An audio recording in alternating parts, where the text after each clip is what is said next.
Hello and welcome to the second video on the foreign exchange. This time we'll talk a little bit about systems of foreign exchange. And I wish we had more time to go deeper into history, but it is fascinating how from the very early ages philosophers have been worried about the value of currencies of different countries. But let's just focus from 1946, which is right after World War II, Bretton Woods, New England, all countries from the world get together to try to decide how we're going to organize the world's financial systems. And they come up with a system in which, even though we're going to be pegged to gold, not every country is going to hold gold. Actually, the US is going to be the country that holds the gold in Fort Knox, real gold. The dollar is going to be tied to gold, meaning I could go to Fort Knox and get gold instead of my dollar bill. And the other countries would convert their bills, their currency, to the US dollars. So that was kind of the way things were going to work. And it worked somehow okay until 1971. Um, if a currency was going to go down, then the central bank of, say, France would intervene by purchasing that or selling that currency in order to get the price back where it was supposed to be. So there was a little bit of fluctuation.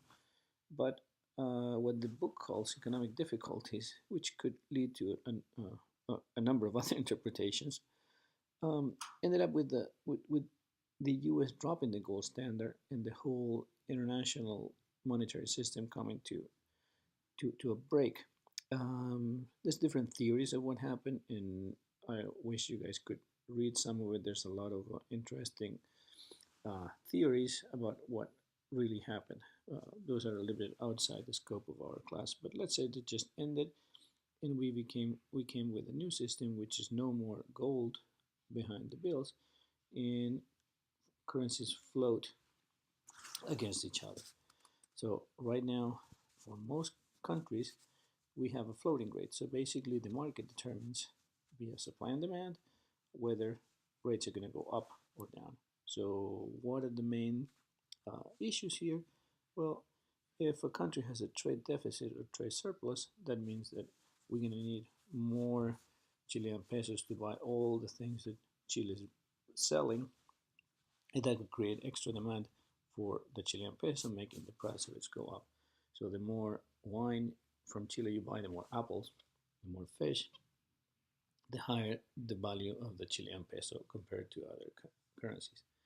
But that could be countervened by capital movements. So maybe Chileans are going to invest abroad, buying a lot of currency, a lot of dollars, a lot of euros, and by definition, getting rid of pesos, getting the value of the peso down. So it's basically supply and demand what determines the value of a currency. Other efforts, well, we had the European Union that created a currency that is freely traded among all those countries. So all those countries gave up their local currencies in exchange for a common currency that would supposedly made transactions easier and trade easier amongst countries. So the list of countries that use the euro is here. Some countries decided not to join, for example, the UK or Switzerland is not there either. So there's some countries in Europe that chose not to be in the eurozone or in the euro currency. So what do we have freely floating when we have a currency that really goes up and down with the market, and the government every now and then would do some intervention, but very, very rarely, and only in the case of a major crisis. Let's say some major political crisis takes place in Chile, and the value of the peso goes down 10%. Maybe the Central Bank of Chile would intervene to stabilize that, but not in order to change the trajectory of the price, but rather to avoid any shocks. Managed floating is the situation when a country specifically gives a range of prices or a target price that they would like to keep the currency.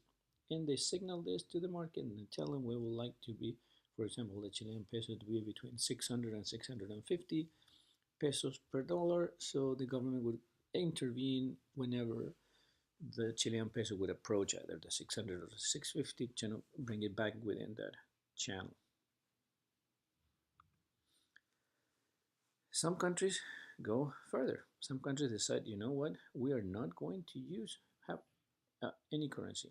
We're going to do away with that, and this has a series of consequences. For example, Ecuador. In Ecuador, you use the U.S. dollar. So what happens is none of the government agencies can mess with the local currency to influence the economy. So in a way, they don't have to deal with inflation, or they don't have to deal with corruption, because they're pegged, not even pegged, they have actually the dollar as the currency. Some other countries have what is called a currency board, where the country has technically a dollar, and this is Hong Kong, for example. They have a currency, but it is exchanged one for one with another currency, in this case, the dollar.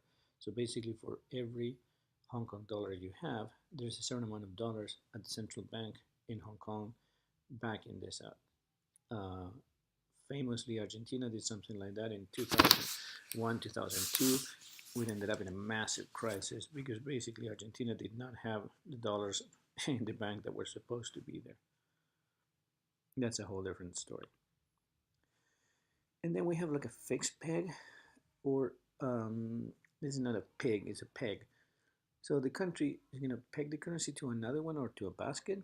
You're going to make it go up or down the same way that the other currency goes. For example, the Chinese yuan is supposed to be pegged to a basket of currencies, but if you look at the history, it's basically pegged to the dollar.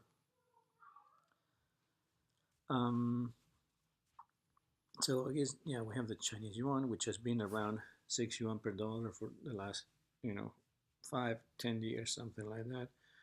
Chad in Africa uses this Central African franc, which is pegged to the French franc, which is pegged to the euro. The French franc doesn't exist anymore, but still used.